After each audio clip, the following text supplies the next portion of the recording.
Hello everyone. आज हम पढ़ेंगे इंसोलेशन के बारे में। तो ये इंसोलेशन होता क्या है, इसका मतलब क्या है?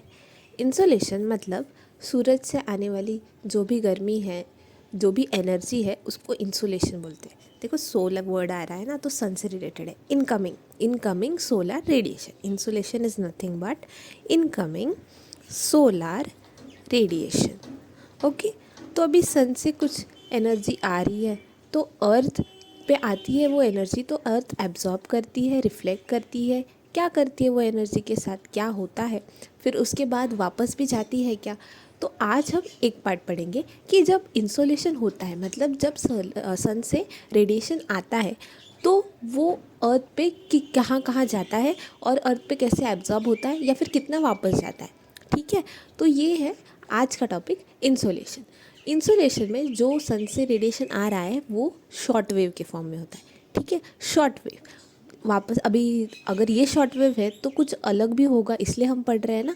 तो वापस जो जाता है वो लॉन्ग वेव के फॉर्म में होता है। ठीक है, मतलब अर्थ से टकरा के जो वापस जा रहे हैं वो टेरेस्ट्रियल रेडिएशन कहलाता है और वो लॉन्ग वेव के फॉर्म में होता है। ठीक है, जो आ रहा है वो शॉर्ट वेव के फॉर्म में होता है। तो शॉर्ट वेव सोलर रेडिएशन, तो इसके बारे में पढ़ेंगे। देखते हैं। अभी सपोज करते हैं, अभी ये समझने के लिए ना एक हीट बजट नाम की चीज़ है। ठीक है, कितनी एनर्जी आ रही है, कितना रेडिएशन आ रहा है, कितना जा रहा है और कहाँ कहाँ डिस्ट्रीब्यूट हो रहा है। हमने पढ़ा है ना, energy is neither created not destroyed. तो फिर कहाँ जाती है एनर्जी? पूरी की पूरी तो यहाँ तक नहीं पहुँचती, हम फील नहीं कर पाते। तो क्या होता है समझते हैं। ठीक है, एक पार्ट आज समझेंगे, एक पार्ट कल वाले वीडियो में समझेंगे, जहाँ पे हम बात करेंगे कि वापस जाते वक्त क्या होता है। ठीक है, तो first short wave solar radiation. तो उसमें टोटल हम समझ मान के लेते हैं कि 100% सोलर है। एक चीज़ है उसको हम समझेंगे कि ये पूरी 100%। अभी इससे हमें आसानी होगी समझने में कि 5 यहाँ जाता है, 4 यहाँ जाता है। ठीक है, तो एज्यूम करके चलते हैं कि 100% टोटल वाला सोलर रेडिएशन। अभी इसमें से क्या होता है देखो, एटमॉस्फेयर की अर्थ का सरफेस है, उसके एटमॉस्फेयर पे, अर्थ के ऊपर एटमॉस्फेयर है ना, एटमॉस्फेयर का कवर है। ये देखो, ये अर्थ है अपनी और ये एटमॉस्फेयर है। ठीक है, तो एटमॉस्फेयर का जो कवर है वो भी रिफ्लेक्ट करता होगा। तो वहाँ से क्या होता है देखो, while passing through the atmosphere some amount of energy is reflected, scattered and absorb. याद रखना क्या क्या होता है, रिफ्लेक्ट होता है, स्कैटर होता है और एब्जॉर्ब होता है। ठीक है, और ये रिफ्लेक्ट, स्कैटर और एब्जॉर्ब होने के बाद सिर्फ कुछ ही पार्ट बचता है जो कि अर्थ की सरफेस पे पहुंचता है। ठीक है, तो रफली कितना, 35 units are reflected back to space even before reaching the earth surface. कितना, 35 यूनिट्स अर्थ के सरफेस से पहुंचने से पहले ही रिफ्लेक्ट बैक हो जाती। तो कैसे देखते हैं।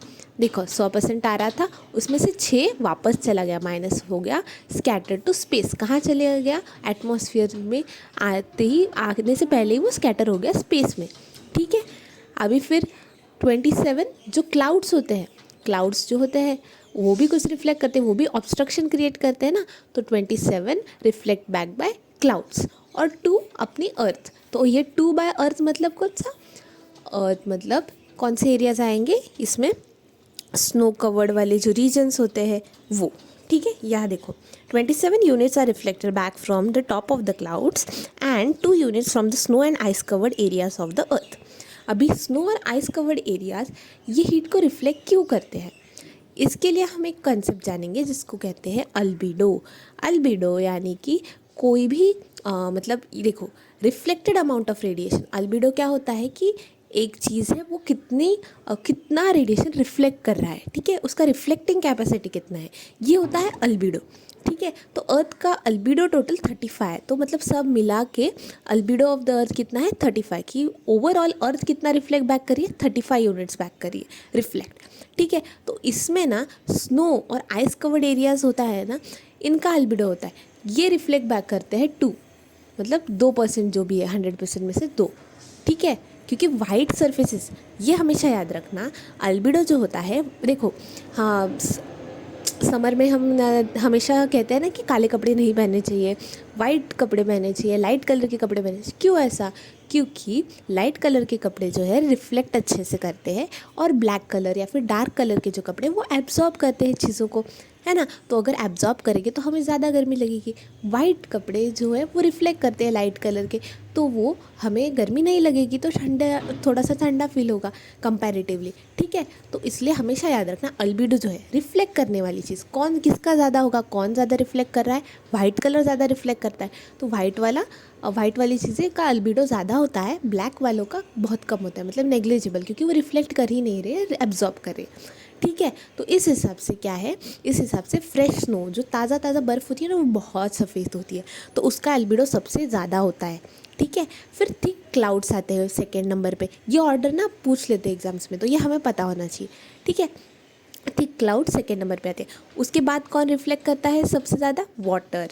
फिर उसके बाद आता है ओल्ड स्नो। अभी ऐसा क्यों, फ्रेश स्नो पहले और फिर उसके बाद इतना ओल्ड स्नो क्यों, वो भी तो वाइट होता है, बट ओल्ड स्नो में कुछ पार्टिकल्स आ जाते हैं, डस्ट पार्टिकल्स हो गए, बाकी एटमॉस्फेयर में जो भी कुछ पार्टिकुलेट मैटर होगा, और बाकी तो ये कंटेमिनेट हो जाता है ना, तो फिर क्या होगा, अगर वाइट सरफेस है सपोज करो, हाँ, और उसमें से black black black black dots आ गए, कुछ पार्टिकल्स, डस्ट पार्टिकल्स, कुछ भी, तो ये सब चीज़ों से ना फिर यहाँ पे ये कलर इसका वाइट नहीं रहेगा ना, तो ये चीज़ों की वजह से एब्जॉर्ब होता है, तो अच्छा खासा रिफ्लेक्ट नहीं कर पाता, इसलिए फ्रेश स्नो का अल्बिडो ज़्यादा होता है, ठीक है, compare to old snow. Fresh snow के बाद थिक क्लाउड आते हैं, फिर वाटर, फिर ओल्ड स्नो, फिर उसके बाद आता है कॉन्क्रीट का ज़्यादा होता है अल्बिडो, ठीक है। फिर आता है डेजर्ट, फिर सॉइल एंड देन ग्रास। तो ये याद रखना, फ्रेश स्नो फर्स्ट नंबर में, सबसे ज़्यादा फ्रेश स्नो का होता है, अल्बिडो ज़्यादा होता है, मतलब ये ज़्यादा रिफ्लेक्ट कर रहा है, और ये ग्रास सबसे कम रिफ्लेक्ट कर रहा है, ठीक है। इसलिए देखो जल्दी से मिट्टी जल्दी गर्म आ जाती है ना, तो ये एब्जॉर्ब करती है, रिफ्लेक्ट कम करती है compare to all this things, ठीक है। पानी भी टाइम लेता है, एब्जॉर्ब कम करता है, वो ज़्यादा रिफ्लेक्ट करता है, क्योंकि इसलिए पानी गर्म होने टाइम लेता है, ठीक है। ये अल्बिडो हो गया हाईएस्ट टू लोएस्ट, ये सारी चीज़ों का। अगर हम वेजिटेशन वाइज बात करें ना, तो तुंद्रा एरिया का हाईएस्ट होता है, फिर ताइगा, फिर ट्रॉपिकल डेसिडियस, ट्रॉपिकल एवरग्रीन। देखो तुंद्रा एरिया में स्नो वगैरह ज़्यादा होती है ना, इसलिए यहाँ पे अभी हमने समझा ना कि वाइट वालों का ज़्यादा अल्बिडो होता है, तो सबसे ज़्यादा तुंद्रा का। फिर यहाँ पे वाइट ग्रीन दोनों चीज़ें थोड़ी थोड़ी देखने को मिलती है ताइगा में, तो ताइगा में सेकेंड हाईएस्ट। फिर ट्रॉपिकल डेसिडियस में इतनी हरियाली नहीं होती है, तो यहाँ पे एब्जॉर्ब करने के लिए ज़्यादा कुछ नहीं है, तो इनका। और फिर एवरग्रीन में तो डार्क, तो ये मतलब इसका अल्बिडो लोएस्ट है, ठीक है, ये हमें याद रखना है। हाँ, प्लैनेट्स में इतना ऑर्डर तो यूजुअली नहीं पूछते, लेकिन सबसे ज़्यादा अल्बिडो किसका है, वीनस का, ये हमें याद रखना होगा, वीनस का, ठीक है। देन हम किस की बात कर रहे थे, अर्थ का कितना है 35%, तो हमने देखा 100% जो सोलर रेडिएशन आ रहा था उसमें से 35 तो वापस चला गया, 6 स्पेस में स्कैटर हो गया, 27 बाय क्लाउड्स रिफ्लेक्ट हो गया, और 2 बाय अर्थ में स्नो कवर्ड और आइस कवर्ड जो एरिया थे वो। अभी जो बच्चे 65 यूनिट से 100 में से 35 गए, 65 बचे, तो इनका क्या होता है, ये एब्जॉर्ब होते हैं, ठीक है। तो एब्जॉर्ब सारे की सारी धरती कर लेती है क्या, नहीं, इसमें से 14 जो है वो एब्जॉर्ब होता है एटमॉस्फेयर में, ठीक है, और बाकी का अर्थ, जो बाकी जो बचा है इसमें से डायरेक्ट रेडिएशन, डायरेक्टली जो सीधा सीधा सन से आ रहा है वो 34 एब्जॉर्ब बाय अर्थ, और फिर स्कैटर्ड, मतलब अभी कुछ रेडिएशन सीधा सीधा सब थोड़ी आएगा, कुछ स्कैटर होता है, बीच में क्लाउड्स होते हैं, तो देखो कुछ स्कैटर होकर स्पेस में चला गया, लेकिन कुछ स्कैटर्ड रेडिएशन एब्जॉर्ब हो गया अर्थ से, तो अर्थ टोटल कितना एब्जॉर्ब करता है 51, ठीक है, 51 यूनिट्स, और 14 यूनिट्स एब्जॉर्ब होते हैं एटमॉस्फेयर में। तो ओवरऑल हम कंसिडर कर सकते हैं कि 65 यूनिट्स हम पूरा एब्जॉर्ब हो जाता है, ठीक है, और 35 रिफ्लेक्ट बैक हो जाता है, तो 35 है अल्बिडो और 65 है अपना एब्जॉर्प्शन। तो ये बात की आज हमने शॉर्ट वेव सोलर रेडिएशन यानी कि इंसोलेशन के बारे में, कि जब आता है तब कैसे होता है, कहाँ एब्जॉर्ब हो रहा है, कहाँ स्कैटर हो रहा है। अभी ये जो 65 यूनिट्स एनर्जी है जो अर्थ ने एब्जॉर्ब की है, तो क्या वो वैसे ही रहेगी, नहीं, अर्थ भी रिफ्लेक्ट बैक कर, मतलब अर्थ भी वापस भेजती है लॉन्ग वेव के फॉर्म में, तो वो हम नेक्स्ट वीडियो में देखेंगे। Okay, that's it for the day, thank you.